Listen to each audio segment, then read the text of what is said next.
12 మంది శిష్యులు సంఘాన్ని రెఫర్ చేసే వ్యక్తి, రీఫ్లెక్ట్ చేసే వ్యక్తి, చర్చ్ను రీఫ్లెక్ట్ చేసే వ్యక్తి ఎవరు చెప్పండి? పేతురు. Very good. పేతురు సంఘాన్ని రిఫ్లెక్ట్ చేస్తున్నాడు. సంఘానికి సాదృశ్యంగా ఉండేది ఎవరంటే పేతురు. ఈ పేతురు గురించి మత్తయి సువార్తలో మాత్రం 3 విషయాలు కనపడుతున్నాయి. ఇంకా ఇతర 3 సువార్తల్లో 3 మెన్షన్ చేయాల. తన యొక్క సువార్తలో మత్తయి మాత్రమే తన సువార్తలో రాశాడు 3 ఇన్సిడెంట్. ఏంటి మొదటి ఇన్సిడెంట్? మత్తయి సువార్త 14వ అధ్యాయం 28 నుండి 31 వచనాలు. Bible says Peter walked on the water. మత్తయి సువార్త 14వ అధ్యాయం 28 నుండి 31 వచనాలు. వాటర్లో, నీళ్ళలో, సముద్రంలో నడిచే ఒక అసాధారణమైన కార్యాన్ని గురించి మాట్లాడుతుంది Bible. Second incident, gospel of Matthew's chapter 17 verse 24 to 27. మత్తయి సువార్త 17వ అధ్యాయం 24 నుండి 27 వచనాల్లో యేసు ప్రభు ఒక చేప నోటిలో వెళ్ళి చూడమని చెప్పి, ఒక చేపను పట్టి చూడమని చెప్పి, ఆ చేప నోటి నుండి ఆ వెండి నాణ్యాన్ని కలెక్ట్ చేసుకొని పే చేయమంటున్నాడు. ఇది రెండవదిగా జరిగిన కార్యం. మూడవదిగా వేరే ఏ ఒక్క సువార్తలు రాయబడలేదు. విశ్వాసమైన రీతిలో పేదరును ఒక ఇల్లు కట్టడానికి వాడుకుంటున్న బండగా భావించి ప్రభు మాట్లాడిన ఒక విచిత్రమైన సందేశం మనకు మత్తయి సువార్తలో కనపడుతుంది. మత్తయి సువార్త 16వ అధ్యాయం 17 నుండి 19 వచనాలు. అందుకు యేసు, సీమోను బర్నయోనా, నీవు ధన్యుడవు, పరలోకమందున్న నా తండ్రి ఈ సంగతి నీకు బయలుపరచనే కానీ నరులు నీకు బయలుపరచలేదు. మరియు నీవు పేతురువు, ఈ బండ మీద నా సంఘమును కట్టుదును, పాతాళ లోక ద్వారములు దాని ఎదుట నిలవనేరవని నేను నీతో చెప్పుచున్నాను. హల్లెలూయా. పేతురు చూసి అంటున్నాడు, పేతురు నువ్వు బండ అంటున్నాడు. అయ్యా యేసయ్యా, మాకు పాత నిబంధనలో బండ తెలుసు, కానీ క్రీస్తే ఆ బండను రాయబడింది, ఆ బండ మాకు తెలుసు. మొదటి కొరింథీ పత్రిక 10వ అధ్యాయం 4వ వచనంలో రాయబడిన ఆ బండ గురించి మాకు తెలుసు. ఆ మోసే బండను కొట్టగానే వచ్చిన నీళ్ళు వచ్చిన బండ గురించి మాకు తెలుసు, కానీ ఆ బండ ఎవరిని రాయబడింది? అందరూ ఆత్మ సంబంధమైన ఒకే పానీయమును పానము చేసిరి, ఏలయనగా తమ్మును వెంబడించిన ఆత్మ సంబంధమైన బండలోనిది త్రాగిరి, ఆ బండ క్రీస్తే. That rock was Christ, Bible says.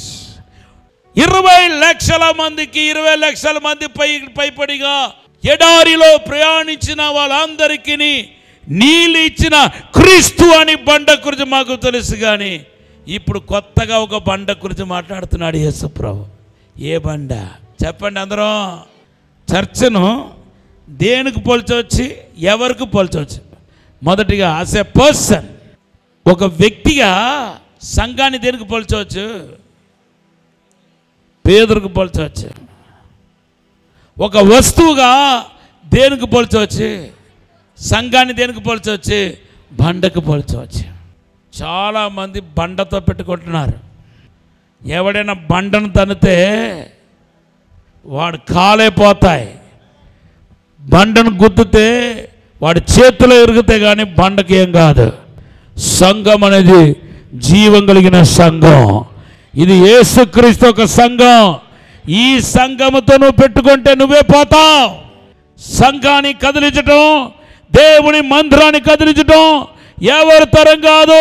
దేవుడు మౌనంగా ఉన్నట్టు కనపడితే కానీ ఆయన మౌనంగా ఉండడు. తగిన కాలంలో ఖచ్చితంగా ప్రతీకారం తీర్చుకుంటాడు. సంఘాన్ని నాశనం చేయడానికి క్రైస్తవులు నాశనం చేయడానికి ప్రయత్నం చేయాల్సిన హిట్లర్ లాంటి వాళ్ళే మసి అయిపోయారు. మార్షల్ అని ఒక వ్యక్తి ఉన్నాడు చరిత్రలో. మార్షల్ ఆడు కూడా సంఘాన్ని లేకుండా, క్రైస్తవులు లేకుండా చూస్తున్నాడు. మొదటి శతాబ్దంలో క్రైస్తవులందరూ తీసుకెళ్ళి అగ్ని మంట పెట్టారు. క్రైస్తవులందరూ తీసుకెళ్ళి సింహభవనంలో పడేశారు. అయినా సంఘం విస్తరించింది తప్ప సంఘం తక్కువ కాలేదు. కొట్టండి గట్టిగా చెప్పండి హల్లెలూయా. బైబిల్ చెప్తుంది అపోస్తల కార్యం 5:15. పేదరు గురించి లూకా ఒక్కడే రాశాడు. ఇప్పుడు మత్తయి రాసిన విషయాలు చెప్పాను, పేదరు గురించి రాసిన మత్తయి రాసిన విషయాలు మాత్రం చెప్పాను. మత్తయి ఒక్కడే రాసిన విషయాలు 3 చెప్పాను పేదరు గురించి. ఇప్పుడు లూకా ఒక్కడే రాసిన విషయం మీకు చెప్తాను. మార్కు సువార్త 5వ అధ్యాయం 15వ వచనం. అదేంటంటే పేదరు నీడబడిన వాళ్ళందరూ స్వస్థత పొందుకున్నారన్న. కొట్టండి గట్టిగా చెప్పలేదు నా పరిచయం. హల్లెలూయా. ఎవరి మీద అయితే పేదరు నీడబడిందో వాళ్ళందరూ స్వస్థత పొందుకున్నారు. కొట్టండి గట్టిగా చెప్పలేదు నా పరిచయం. హల్లెలూయా. పేదరు నీళ్ళు నడవటానికి గురించి మాట్లాడవచ్చు, లేకపోతే పేదరు గ్యాలం వేసి తెచ్చిన ఆ మిరకల్ మనీ గురించి మనం మాట్లాడుకోవచ్చు. నీడ పడితే స్వస్థత పొందుకునే అనుభవాన్ని గురించి మాట్లాడవచ్చు. లేకపోతే నేను బండ నువ్వు కూడా బండ, నీ మీద నా మందిరాన్ని కడతాను, పాదాలపు ద్వారాలు నిన్ను జయించలేవని చెప్పిన వాటి గురించి కూడా మనం మాట్లాడుకోవచ్చు. నేను పీటర్ పేదరు అన్నప్పుడు మీకు ఏం గుర్తుకు రావాలి? సంఘం గుర్తుకు రావాలి. చర్చ్ అంటే ఎవరు?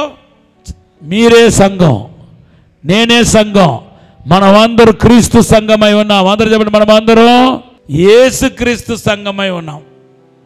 గట్టిగా ఒక హల్లెలూయా చెప్పండి. హల్లెలూయా. మత్తయి సువార్త 17. వారు కపెర్నహూమునకు వచ్చినప్పుడు 1/2 షెకెలు అను పన్ను వసూలు చేయువారు పేతురు నొద్దకు వచ్చి, మీ బోధకుడు ఈ 1/2 షెకెలు చెల్లింపడా అని అడుగగా, చెల్లించుననెను. అతడు ఇంటిలోనికి వచ్చి మాటలాడక మునుపే యేసు ఆ సంగతి ఎత్తి, సీమోనా, నీకేమి తోచుచున్నది? భూరాజులు సుంకమును పన్నును ఎవరి యొద్ద వసూలు చేయుదురు? కుమారుల యొద్దనా అన్యుల యొద్దనా అని అడిగెను. అతడు అన్యుల యొద్దనే అని చెప్పగా, యేసు, అలాగైతే కుమారులు స్వతంత్రులే.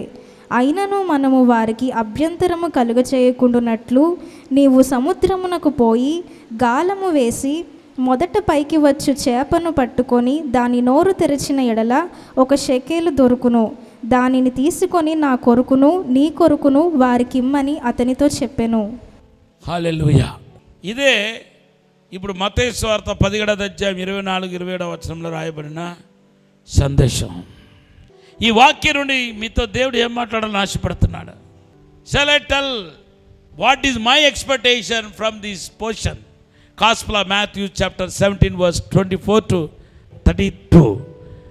మత్తయి సువార్త 17వ అధ్యాయం 24 నుండి రాయబడిన ఆ వాక్య సందేశం నుండి నేనేమి ఎక్స్పెక్ట్ చేస్తున్నానో మీకు చెప్తా. సో నన్ను బట్టైనా మీరు కూడా అలాగే ఎక్స్పెక్ట్ చేయండి. మోస్ట్ ఆఫ్ ఈ జ్యోతిష్కాలు ఏం చేస్తారంటే, దయ్యాల పట్టిన వాళ్ళు ఏం చేస్తారంటే మోస్ట్ ఆఫ్ ద థింగ్ జరిగిన వాటిని చెప్తారు. దానిలో కూడా ఎక్కువ ప్రమాదాలు కీడులు ఉంటాయి. మీ ఇంట్లో ఒకడు దూకాడు కదా, సూసైడ్ చేసుకున్నాడు కదా, ఒకడికి యాక్సిడెంట్ జరిగింది కదా అంటాడు. ఆడికలా తెలిసి యాక్సిడెంట్ అయిందని వీళ్ళేమో మర్చిపోతారు. అసలు యాక్సిడెంట్ చేయించిందే వాడిలో ఉన్న దయ్యం అనమాట. ఇప్పుడు ఆ దయ్యం మాట్లాడుతుంది అనమాట. జరగబోతున్న విషయాల గురించి మాట్లాడమనండి. రేపు నాకు ఏం జరుగుతుందో చెప్పమనండి. ప్రభువునది ఏం జరగబోతుందో చెప్పమనండి. వాళ్ళు అక్కీరొట్టుగా చెప్పలేరు.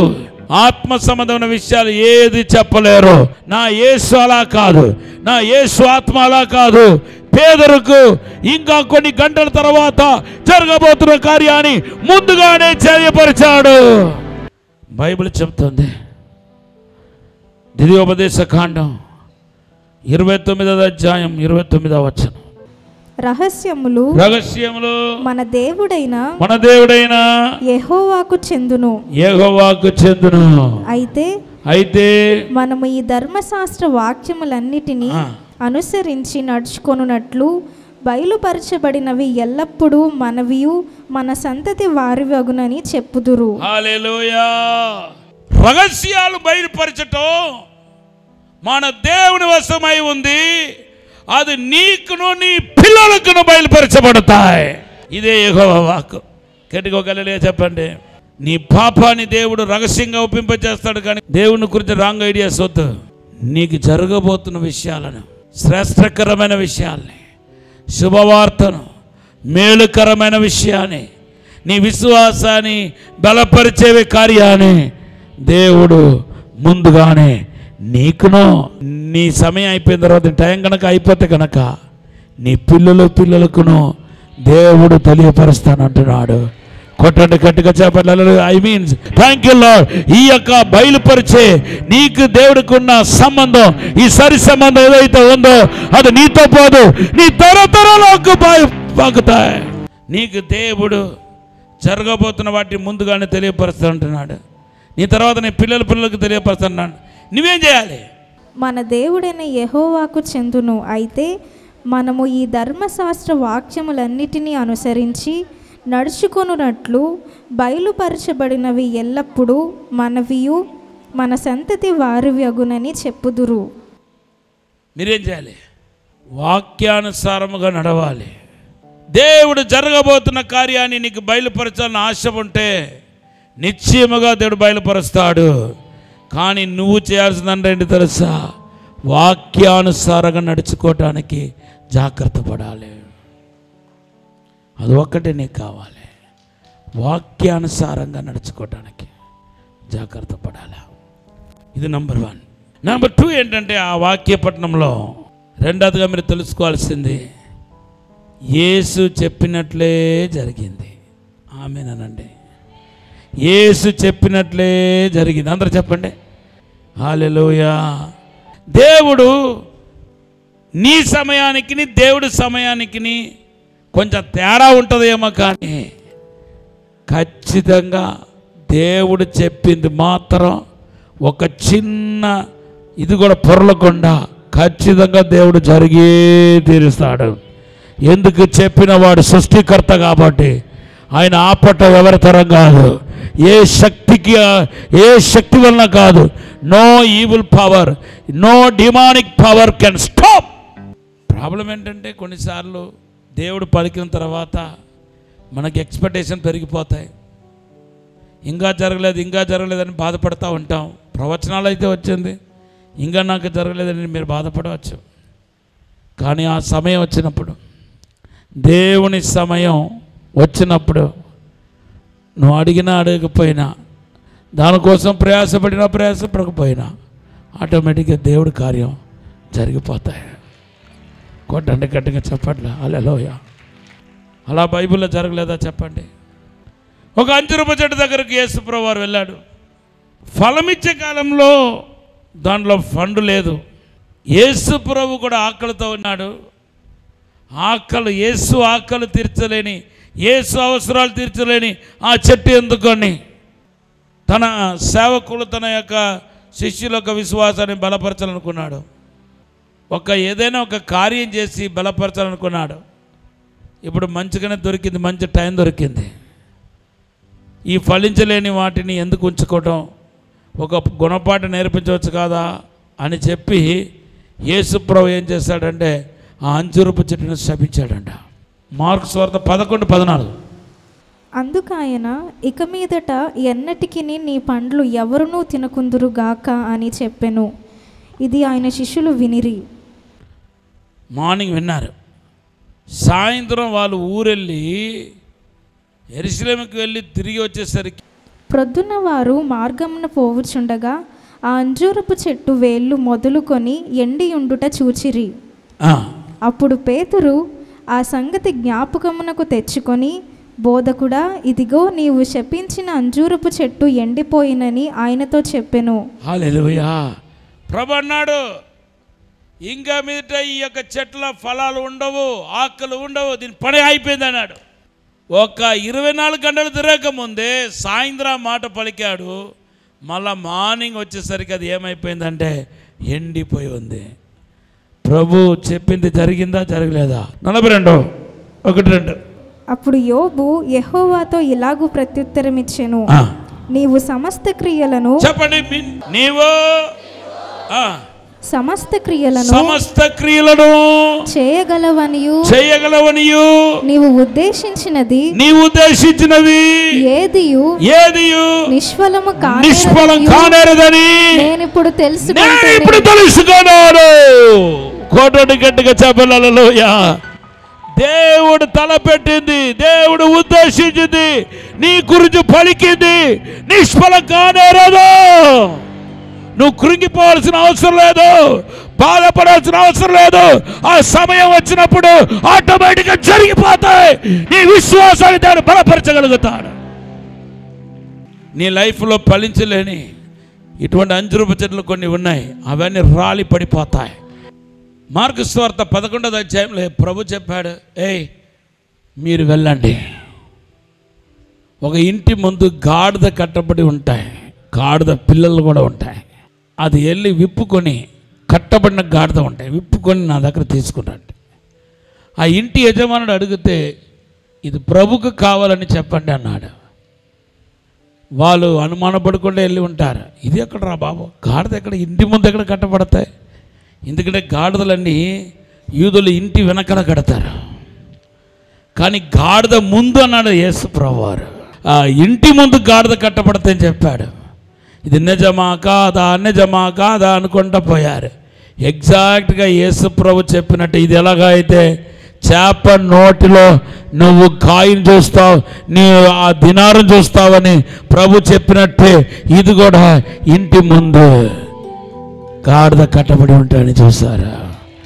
అలాగే ఆ ఇంటి ఓనర్ వీళ్ళు వెళ్ళేసరికి ఇంటి లోపల భార్యకు వండకి సహకరిస్తూ లోపల లేరు, లేకపోతే బట్టలు ఉతుకుతా లేరు, లేకపోతే స్నానం చేస్తా లేరు. వీళ్ళు వెళ్ళేసరికి కరెక్ట్గా ప్రభు చెప్పినట్టే బయట ఉన్నాడు. ఏంటబ్బా మీరు నా గాడిద విప్పుతున్నారు ఏంటి అంటే, అప్పుడు యేసు ప్రభు చెప్పినట్టే వాళ్ళు కూడా చెప్పారు, ఇది ప్రభుకు కావాలి అన్నారు. అలాగైతే యేసు ప్రభు చెప్పినట్టే ఆడు ఏం మాట్లాడలేదు, అలాగైతే తీసుకుని పోండి అన్నాడు. తీసుకుని వచ్చారు. రాబోతున్న దినాల్లో దేవుడు పలికిన ప్రతి ప్రవచనాలు, ప్రతి సందేశాలు నీవను మర్చిపోయి ఉండవచ్చు. దేవుడు చెప్పిన ప్రవచనాలన్నీ will come to pass through in your life. ఇప్పుడు చూస్తే దేవుడు చెప్పిన ప్రవచనాలకి, దేవుడు పలికిన మాటకి ఇప్పుడు ఉన్న పరిస్థితికి పొత్తే లేదు. పొత్తు లేకపోయినా దేవుడు నెరవేర్చబోతున్నాడు. కొట్టడి గట్టిగా చెప్పండి హల్లెలూయా. కపెర్నహూములో ఇదే పేతురు ఒక ఇల్లుని గుర్తించారంట ఎవరో వేద పండితులు. ఎలాగంటే కపెర్నహూము చుట్టే వాళ్ళ ఇల్లు ఉన్నాయి, అది బైబిల్లో మనకు కొన్ని ఆధారాలు ఉన్నాయి. సమాజ మందిరం దగ్గర తవ్వినప్పుడు ఒక్క ఇంటి దగ్గర మాత్రము వలలు ఉన్నాయంట, వలలు దొరికాయంట. తర్వాత బాగా తుప్పు పట్టిపోయిన గేలం కూడా దొరికిందంట. దేవుడు మనకి స్తోత్రం చెప్పండి. వలలు ఎవరిది చెప్పండి? పేతురు విస్తారమైన చేపలు పడిన తర్వాత, ఈరోజు నిన్ను మనుషులు పట్టే జాలరుగా చేస్తానని చెప్పిన తర్వాత ఆ పేతురు ఏం చేశాడు తెలుసా? వలలు విడిచిపెట్టి యేసును వెంబడించాడు. ఆ వల ఈరోజు 2000 సంవత్సరం అయింది కానీ ఇంకా సాక్ష్యం ఇస్తుంది. ఇది పేతురు ఒక సమర్పణ, ఇది పేతురు ఒక వల. కొట్టడి గట్టిగా చెప్పాలి హల్లెలూయా. ఆంద్రే కూడానే జాలరు, అతను కూడా వలలు విడిచిపెట్టి వెళ్ళాడు. మార్కు సువార్త 1:18లో అతను కూడా ఏం చేశాడు? ఆంద్రే కూడా వల విడిచిపెట్టిపోయాడు. అతను వలగా ఉండొచ్చు కదా, అతను నెట్టుగా ఉండొచ్చు కదా, మరి ఎందుకు పేతురు అంటున్నా? దానితో పాటు ఇంకొక మాట చెప్పాను, మీరు విన్నారా వినలేదో? ఆ గేలం కూడా ఎలా ఉందంట, తుప్పు పట్టి, ఇంత పెద్ద గేలం తుప్పు పట్టి ఉందంట అక్కడ. కొట్టండి గట్టిగా చెప్పండి. ఇతను వెళ్ళి వాళ్ళు అడిగింది ఏంటో తెలుసా? నీ బోధకుడు ట్యాక్స్ కట్టడా, పన్ను చెల్లించరా అని అడిగారు. అక్కడ బైబిల్ ఏముందంటే చెల్లించును, చెల్లిస్తాడు, ఫ్యూచర్లో వచ్చాడు. ఇంగ్లీష్లో చూస్తే చెల్లిస్తాడు. నైనా పేతురు, ఎవరడిగి మాట ఇచ్చావు? నువ్వు ఎవరడిగి మాట ఇచ్చావు? నీ బోధకుడి దగ్గర సొమ్ము ఎక్కడా? ఆయన చెప్పలేదా? పక్షులకైనా గూడు ఉంది కానీ, నక్కలకైనా కొహలు ఉంది కానీ, మనుష్య కుమారుడు తలలు వాచుకోవడానికి కూడా స్థలం లేదని చెప్పలేదా? 5 రొట్టెలు 2 చేపలు కొనడానికి ఏమి లేకుండానే కాదా, మీ దగ్గర ఏమైనా ఉంటే తీసుకొని రండి చెప్పాడు. నువ్వు ఏ ధైర్యంతో నా బోధకుడు పండు చెల్లిస్తాడన్నావు? నువ్వు అడిగింది నా బోధకుడు ఇస్తాడని ఇలా చెప్పగలిగావు. అక్కడ యేసుప్రభు ఒక అబ్జెక్షన్ కూడా పెట్టాడా లేదా? ఏమని అబ్జెక్షన్ పెట్టాడు? ఏయ్ పేదరు, నీ ఇక్కడే పుట్టి పెరిగా కదా, కుమారులు ట్యాక్స్ కట్టడం ఎక్కడైనా చూసావా అన్నాడు. ఈ ట్యాక్స్ టెంపుల్ ట్యాక్స్, దీనికి పేరు టెంపుల్ ట్యాక్స్ అనమాట. ఈ టెంపుల్ ట్యాక్స్ గురించి నిర్గమకాండ 30వ అధ్యాయంలో ఉంది. ఇది దేనికి సంబంధించిన అంటే, ఐగుప్తులో బానిసలుగా వెళ్ళే వాళ్ళు తిరిగి వాళ్ళు కానాను దేశం వచ్చిన తర్వాత ఏం చేస్తాడంటే 2 షేకెలు ప్రతి సంవత్సరం దేవుడికి ఒక పళ్ళలాగా ఇవ్వాలన్నమాట. సో ఈ దేవుని పేరు చెప్పి వసూలు చేశారు వాళ్ళు. అయితే వీళ్ళు దాసులు చేయాలి కానీ కుమారులు చేయాల్సిన అవసరం లేదు. అదే ప్రభు అన్నాడు. అబ్జెక్షన్ పెట్టాడు. అబ్జెక్షన్ ప్రభు పెడతాడని తెలిసినా కూడా పేదరు మాట ఇచ్చాడు. ఇప్పుడు పేదరు మాటను ఎవరు కాపాడారో చెప్పండి, ఎవరు నిలబెట్టారో చెప్పండి? యేసు ప్రభు. ఈరోజు మరి ఒక ప్రామిస్ ప్రభు దగ్గర నుండి వస్తుంది. మాట ఇచ్చేది నువ్వు, నిలబెట్టాల్సింది నేను. ఎక్కడైనా నువ్వు మాట ఇచ్చి ఉంటే, ఎవరితైనా విశ్వాస పలుకులు పలికి ఉంటే, మా కుటుంబం ఇలా ఉంది కానీ రేపు మేము ప్రభు నమ్ముకున్నాం, మేము ఇలాగ అయిపోతాం, ఇంత గొప్ప వాళ్ళైపోతాం, అంత గొప్ప వాళ్ళైపోతాం, ఇట్లా అయిపోతాం, అలాగైపోతామని నువ్వు మాట ఇచ్చి ఉంటే ఆ మాట దేవుడు నిలబెట్టుకుంటాడు. నీ పక్షముగా దేవుడు నిలబెట్టి నీకు చూపిస్తాడు, నిన్ను చుట్టూ ఉన్న వాళ్ళు కూడా చూపించబోతున్నాడు. నమ్ముతున్న వాళ్ళందరూ గట్టిగా చెప్పండి కూడా పరిచయం. హల్లెలూయా. చూడండి ఆ ప్రాసెస్ చూడండి. ప్రభు ఎన్నుకొని పేదరికి చెప్పిన ఆ ప్రాసెస్ చూడండి. నువ్వు ఒక గేలం పెట్టుకుని వెళ్ళు, గేలం కొనుక్కోవాల్సిన అవసరం లేదు. ఎందుకంటే పేదరు చేపలు పట్టే జాలుడు. నీ దగ్గర ఏది ఉందో అది పట్టుకుని వెళ్ళు, అదే దాని ఒక అర్థం. సముద్రంలో గేలం వేయి, దానికి నువ్వు ఏ డబ్బు చెల్లించాల్సిన అవసరం లేదు, ఉపవాసం ఉండాల్సిన అవసరం లేదు, ప్రయాసపడాల్సిన అవసరం లేదు. మొట్టమొదటిగా ఏ చేప అయితే పడుతుందో దాన్ని అలా లేపు, దాన్ని నోరు తెరవు, దానిలో వెండిననే ఉంది పట్టుకుంటురా. నువ్వు అవలంబించాల్సింది పేదరులాగా చాలా సులువైన పద్ధతి. నా కాడి సులువు, నా మాట సులువు. నిన్న సింపుల్గా నువ్వు దేవునికి లోపడాల్సిన విషయాలన్నీ చాలా సింపుల్, చాలా సింపుల్. నువ్వు ఆయన మాటకు లోపడితే చాలు, నువ్వు ఆరాధనకు వస్తే చాలు, వాక్యం వింటే చాలు, ప్రార్థనలో ఉంటే చాలు, ప్రభుత్వం ఉంటే చాలు, సడన్గా అద్భుతం జరిగిపోతాయి. ఆయన అద్భుతాలు సులువు, ఆయన ఆశీర్వాదాలు సులువు. కొట్టండి గట్టిగా చెప్పట్లేదు దేనా పరిచయం. హల్లెలూయా.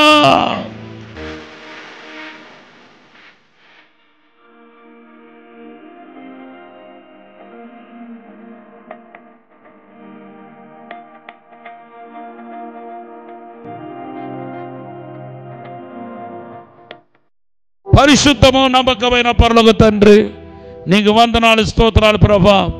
తండ్రి ఈరోజు ప్రభా మమ్మల్ని ప్రోత్సాహపరిచే మాటలు మీరు మాట్లాడి ఉన్నారు తండ్రి.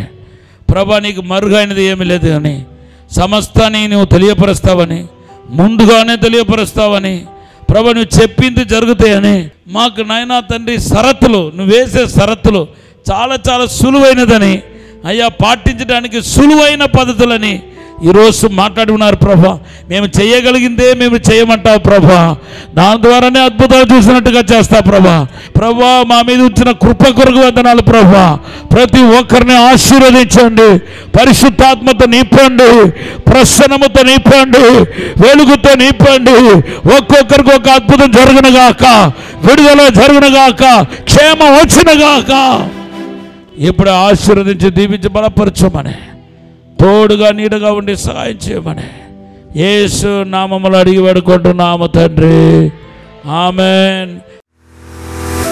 రాజమహేంద్రవరంలో దహించు అగ్ని సేవకుల కూడిక జనవరి 28వ తేదీన ఉదయం 10 గంటల నుండి ప్రారంభించబడును. ముఖ్య ప్రసంగికులు డాక్టర్ థామస్ గారు, దహించు అగ్ని మినిస్ట్రీస్ రాజమహేంద్రవరం. స్థలం దహించు అగ్ని ఆడిటోరియం, నటరాజ్ థియేటర్, రాజమహేంద్రవరం. మరిన్ని వివరాలకు 9494940072 మరియు 73. భీమవరంలో ఉజ్జీవ స్వస్థత కూడిక 2025 జనవరి 29వ తేదీన ఉదయం 10 గంటల నుండి ప్రారంభించబడును. ముఖ్య ప్రసంగికులు సిస్టర్ క్యాథరిన్ గారు, దహించు అగ్ని మినిస్ట్రీస్ రాజమహేంద్రవరం. స్థలం డాక్టర్ బిఆర్ అంబేద్కర్ భవన్, వీరమ్మ చెరువు పార్క్ వద్ద, భీమవరం. మరిన్ని వివరాలకు 9494940072. సత్తెనపల్లిలో దహించు అగ్ని వారు నిర్వహించు సువార్త స్వస్థత పండుగలు 2025 జనవరి 29, 30, 31 తేదీలలో ప్రతిరోజు సాయంత్రం 6 గంటల నుండి ప్రారంభించబడును.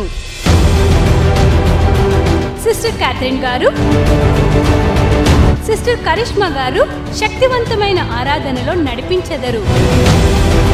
ముఖ్య ప్రసంగికులు డాక్టర్ థామస్ గారు, డాక్టర్ శివ థామస్ గారు, దహించు అగ్ని మినిస్ట్రీస్ రాజమహేంద్రవరం. స్థలం లూథరన్ చర్చ్ గ్రౌండ్స్, సత్తెనపల్లి. మరిన్ని వివరాలకు 9494940072 మరియు 73. మీ ప్రార్థన అవసరతలకు 9494940072 మరియు 73.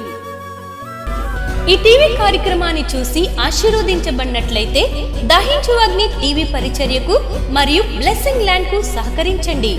దహించు Agni trust current account number 357222444370, state bank of India main branch Rajamahendravaram. My address doctor Thomas, Dahinchu Agni ministries, తుమ్మలోవా, Rajamahendravaram.